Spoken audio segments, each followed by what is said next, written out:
एक घने जंगल में एक बड़ा सांप रहता था। वो जंगल के बीचों बीच एक चट्टान की दरार में रहता था। रोज सुबह वो शिकार की तलाश में निकलता। कभी चिड़ियों के अंडे खा लेता, कभी झाड़ियों में छिपे चूहे पकड़ लेता, कभी तालाब के किनारे मेंढकों को दबोच लेता। धीरे धीरे जंगल के छोटे जीव उससे डरने लगे। जहां वो सड़कता वहां सन्नाटा छा जाता। समय बीतता गया।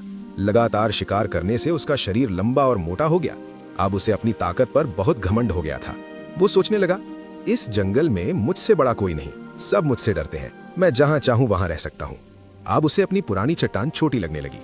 एक दिन वो जंगल में घूमते घूमते एक बड़े पेड़ के पास पहुंचा।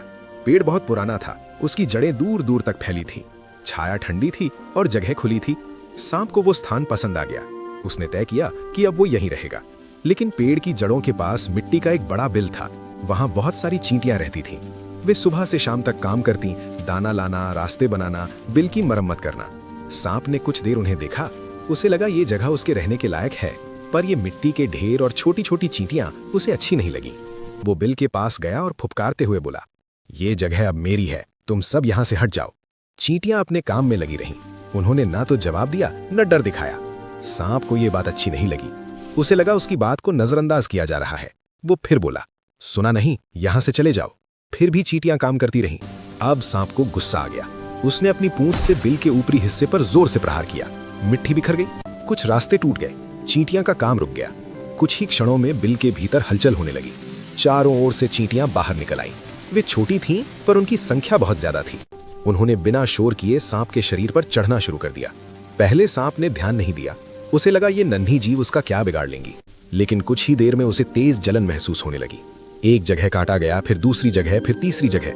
धीरे धीरे उसके पूरे शरीर में जलन फैलने लगी। वो जमीन पर लोटने लगा, अपने शरीर को घास और मिट्टी में रगड़ने लगा। पर चींटियां हटती नहीं थीं। वे बार बार चढ़ जाती। जितना वो छटपटाता, उतनी ही ज्यादा चींटियां उसके शरीर पर फैल जाती। उसका भारी शरीर उसे जल्दी सरकने नहीं दे रहा था। वो तेजी से भाग भी नहीं पा रहा था।